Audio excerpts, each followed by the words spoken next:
Olá, esse vídeo é a terceira e última parte da análise dos contos do livro Olhos d'Água, da Conceição Evaristo. Nesse vídeo, eu vou fazer um compilado com o restante dos contos. A gente vai conversar no final, fazendo uma análise entre esses contos e também uma comparação e colocando aí algumas posições, algumas indicações de possíveis questões que possam cair no vestibular da Unicamp. Porque, não sei se vocês sabem, mas esse livro aqui, Olhos d'Água, ele é leitura obrigatória do vestibular da Unicamp. Então, esse vídeo, além de estar trazendo aí as temáticas sobre o que fala o livro Olhos d'Água, ele também é para quem está prestando o vestibular, para quem vai prestar o vestibular da Unicamp. Então, vamos começar pelos contos. Os contos, eu vou fazer um breve resumo, falar um pouco das temáticas, são os seguintes.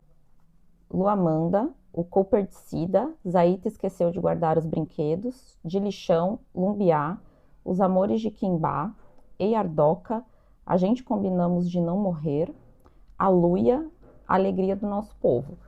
A primeira parte e a segunda dos contos já tem vídeos e eu vou deixar aqui na parte dos links, aqui na parte dos comentários. A Luamanda é um conto que vai narrar a história de uma mulher madura chamada Luamanda, e durante a história a gente vai ver a trajetória dela desde criança até a mulher madura e como que ela foi se desenvolvendo, com quem que ela foi se envolvendo. É um conto que ele é mais interior, mais subjetivo, e ele é principalmente ligado ao corpo da personagem, de como que ela utiliza esse corpo para trabalhar, para dançar, para viver ali em comunidade, e também sobre o tempo vivido, né, dela refletindo sobre o tempo vivido. No próximo conto, o Cooperticida, é a história da Cida, e ela é uma personagem que ela gosta de correr. Então, ela gosta ali de correr entre a cidade grande. Essa metáfora da corrida, ela representa essa luta contra o tempo, todos os dias, da rotina dela de trabalhadora. E ela percebe durante ali o Cooper matinal, durante a corrida que ela faz de manhã, que pela primeira vez ela observa que ela sente o corpo dela, ela sente o quanto que ela está cansada, o quanto que ela está exausta, e esse gesto ele vai marcar uma ruptura profunda dentro dela, com a lógica, com essas questões aí de lógica de produtividade, urgência, e também é uma crítica a esse espaço social, esse espaço urbano de Copacabana, que aí existe essa contradição entre essa questão da praia, do mar, do trabalho, do lugar em que ela está ali enquanto mulher negra. E também esse conto, a rua, ele ao mesmo tempo ele é um espaço ambíguo, que ele é um local de exercício e ao mesmo tempo ele é um local também de perigo iminente. Então existe aí essa ambiguidade do espaço. Próximo conto, Zaita esqueceu de guardar os brinquedos. Esse conto ele é tristíssimo, eu gostei muito da história, da simbologia, de como que ela foi construída, essa história, porque basicamente a Zaita, ela é uma menina que ela brinca ali no barraco onde ela vive, ela tem uma irmã gêmea, e o principal conflito desse conto é quando as duas elas brigam por conta de uma figurinha, e essa figurinha vai acabar levando a Zaita a sair, e que a irmã dela acaba sumindo, então ela vai atrás da irmã e atrás dessa figurinha. E aí, infelizmente, aí durante o trajeto que ela faz ali na favela, a Zaita ela é atingida por um dos disparos. E assim, a frase que fecha o conto é o título do conto. Quando a irmã dela vê ali o corpo, ali tudo, ela não entende o que está acontecendo. E Zaita, você esqueceu de guardar os brinquedos. Então a gente vê que tem esse encontro aí do título com o final do conto. E a gente percebe que esse conto, ele é uma denúncia dolorosa sobre como a violência na favela, ela não poupa nem crianças e nem adultos.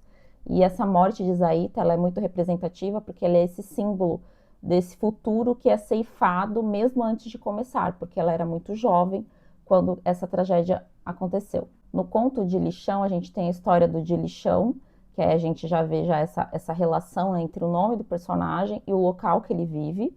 E ele é basicamente um adolescente que ele tem muita raiva da mãe e que ele vive nas ruas e ele vive com um outro garoto. E durante aí a narrativa desse conto, a gente vê que o personagem ele sente muitas dores, ele sente dor no dente, ele sente dor no corpo. E durante todo esse processo de dor dele, ele revive as lembranças da infância e também da conexão que ele tinha com a mãe dele, a questão dos remorsos, da raiva que ele sentia da mãe. E também ele conta sobre a mãe que foi assassinada.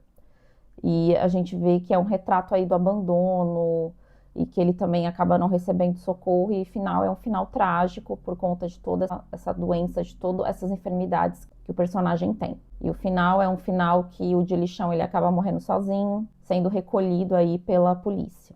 E nesse conto a gente vê que existe esse processo de desumanização, que o de lixão ele acaba morrendo sozinho, como eu disse anteriormente, vítima aí da vida, enfim, das situações que ele acabou sendo jogado aí num lixão. Mas mesmo diante de toda essa desumanização, a gente vê que a Conceição, ela acaba criando ali uma narrativa que a gente vê muito das mágoas do protagonista, dos sonhos, e ele sendo transformado aí nesse objeto de lixo. No conto Lumbiá, a gente tem a história de um menino que ele vende flores e chicletes.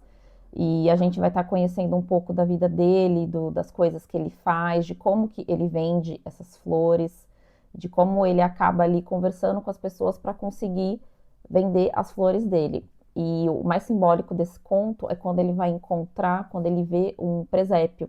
E aí, nesse presépio, tem toda essa questão dessa fascinação que ele tem por esse objeto, e ele acaba pegando, dentro aí desse local que ele acaba entrando, a imagem do menino Jesus, e ele acaba saindo correndo. Nesse ato dele sair correndo na rua, de fugindo aí da polícia, ele acaba sendo atropelado e ele morre junto com a imagem do Deus Menino. No conto Amores de Quimbá, a gente tem a história do Quimbá, que ele é um jovem negro da favela, e na sua busca por pertencimento. E a gente vê que ele vai acabar se envolvendo num triângulo amoroso, e a partir desse triângulo amoroso, que seriam aí com pessoas de outras classes sociais, a gente vê que acaba sendo um espaço trágico, porque aí a gente tem um final ali de morte, e esse conto, ele explora as temáticas de identidade, marginalidade, desejo, e ao mesmo tempo também de força de estar mostrando a realidade dele, né, de como ele se sentia diante da vida, diante de estar morando ali na favela, e de como que ele se relaciona com esses outros dois personagens. O conto E Ardoca vai estar contando a história do Ardoca, que ele é um homem negro, que ele cresceu no trem ali, então ele sempre pegava o trem com a mãe. E esse é um conto também que ele é marcado muito pela pobreza, pela violência, pela marginalização e também pela opressão, porque o Ardoca ele está cansado de viver nessa vida, de ter que pegar o trem todo dia. E também é um conto trágico aí, que ele acaba sendo assaltado e morto aí dentro do trem. Esse conto também ele é um sinal aí dessa dor e dessa desumanização do personagem. O conto, a gente combinamos de não morrer, a gente já vê já que no título, que é a gente combinamos, tem esse traço da oralidade, né? Então, em vez de ser nós combinamos de não morrer, tem essa troca aí pela palavra a gente, que denuncia aí que é um traço da oralidade, e a gente vê que esse conto, ele é uma denúncia aí da questão da violência nas periferias brasileiras, que a gente vê que tem esses garotos que eles fazem esse pacto de sobrevivência, de não morrer, mas aí o final a gente sabe que acaba acontecendo o contrário. Nesse conto a gente tem os personagens Dorvi, Bica, Dona Esterlina e outros também. A gente vê que a literatura, no caso aí nesse conto, a gente vê que tem outras perspectivas, então não é um narrador onisciente, é só ali no início. Depois a gente tem a perspectiva de cada um desses personagens e mostrando aí a realidade da vida negra aí na favela. E o último conto dessa parte do vídeo, que é A Ioúva, a Alegria do Nosso Povo, a gente vê que tem um tom mais de esperança nesse conto, porque vai narrar sobre uma comunidade ali e que nasce a Ioúva, que significa Alegria do Nosso Povo. Então aqui a gente vê que é um conto que resgata a esperança, a ancestralidade, a força para resistir. Então a gente tem aí, se a gente for pegar o livro inteiro, a gente tem o primeiro conto, Olhos d'Água, e tem esse último conto que é a Ioúva, que é essa criança, que é esse nascimento. Então a gente começa de um conto em que tem o Olhos d'Água, que tem toda aquela questão da tristeza, da ancestralidade, das dificuldades ali da vida negra, e a gente encerra com essa esperança de um renascimento. Agora, depois de todo esse resumo aí desses contos e falando um pouco sobre as temáticas, eu vou fechar fazendo uma análise comparativa entre esses contos e trazendo aí algumas ideias de como que você pode estar estudando esse livro, lendo esse livro, caso você vá prestar aí algum vestibular. nesses contos aqui que eu contei do vídeo, a gente tem 4 eixos. Bom, o primeiro eixo que eu falei para vocês, que é o Infância e Juventude Interrompida, a gente tem os contos da Zaita, de Lixão, Lumbiá e Ardóquia. E como esses contos eles conversam? A gente tem a questão do espaço, que é um espaço de desumanização, que nesses contos o espaço ele é o grande agressor, a gente tem a rua, a gente tem o trem, a gente tem o lixão e a gente tem os becos da favela também. Então, todos esses espaços são espaços representados pela violência e também pela agressão em cima desses 4 personagens. A gente tem também as questões da inocência versus brutalidade, que há esse contraste aí entre a subjetividade da criança, do jovem e também desse destino de morte aí para esses personagens. A Zaita e o Lumbiá, eles morrem por descuidos ou impulsos lúdicos, que na questão foi do brincar, na questão da Zaita foi do brincar e de procurar a irmã, e o Lumbiá é a questão de ter saído ali daquele local da loja com o menino Jesus, ele nesse impulso aí de sair correndo com o menino Jesus, ele acaba sendo atropelado.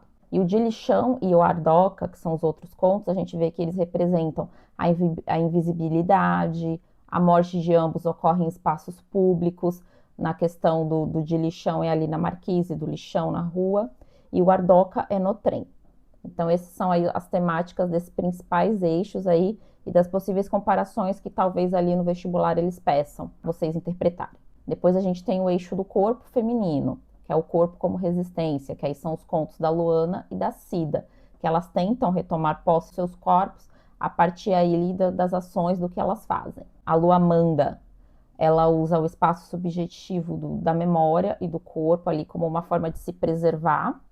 E a Cida, ela tenta estar ressignificando a vida dela aí a partir das corridas e vendo tudo o que acontece, a questão do trabalho dela, de como que toda essa rotina que ela tem acaba sendo uma rotina muito cansativa. E essa temática do corpo, ela é principal nesses 2 contos, porque a Luamanda, ela acaba celebrando o tempo vivido, enquanto a Cida, ela luta contra o tempo da produtividade, esse tempo capitalista. Depois a gente tem esse terceiro eixo, que é esse eixo da masculinidade, da vulnerabilidade, que aí no caso são os contos Os Amores de Quimbá e o Ei Ardoca. A gente tem aí essa desconstrução desse homem negro violento, desse homem negro que a gente vê aí que estruturalmente ele é construído como uma imagem totalmente deturpada. Então a Conceição Evaristo, ela vem trazer aí uma outra perspectiva, uma outra imagem desses corpos negros, principalmente masculinos. O Quimbá, a gente vê que ele é atravessado pelo afeto, pela dor de um amor impossível, e a gente vê que o Ardoca é uma masculinidade esgotada pela exploração laboral, por ele ter essa rotina de pegar o trem e ir de volta todo dia. Da história desses 2 personagens, a gente vê que existe um espaço de exclusão, porque ambos os personagens, eles estão confinados. O Quimbá, ele fica confinado no triângulo amoroso, sem saída, e o Ardoca nesse movimento vicioso do trem, que são esses 2 espaços que aí acaba gerando a morte dos personagens. E para acabar, a gente tem o eixo da coletividade e da ancestralidade, que aí são os contos da Gente Combinamos de Não Morrer e o do Aloiúva, que é a alegria do nosso povo. Então aqui a gente tem, enquanto os primeiros contos, eles focam nas tragédias individuais dos personagens, aqui esses 2 a gente vê que opera uma mudança, existe aí um desejo de coletividade e de permanência da ancestralidade. Por exemplo, no conto A Gente Combinamos de Não Morrer, existe um pacto de vida. Então a gente vê aí que existe essa oralidade, esse erro gramatical, entre aspas, ele é proposital, porque ele serve de afirmação da identidade e da resistência desses personagens. É o reconhecimento de que a sobrevivência individual ela é impossível sem impacto, no caso aí desse conto. Já no conto da Liúva, a gente encerra a coletânea, trazendo aí uma resposta à dor, ao sofrimento, à violência, de que trespassou todos os contos da Conceição Evaristo, desde ali do Olhos d'Água até esse último, e é uma resposta de esperança, é como se fosse um sopro de vida diante de toda essa violência que perpassa todos os contos da Conceição Evaristo. O conto, ele finaliza com o espaço aqui, ele deixa de ser hostil, de ser um espaço da rua hostil, violento, que mata, que acaba eliminando os povos negros e passa a ser um espaço simbólico de comunidade e também de esperança. Bom, essa foi a análise. Espero que vocês tenham gostado desses 3 vídeos. Eu vou deixar aqui os links tanto do primeiro quanto do segundo,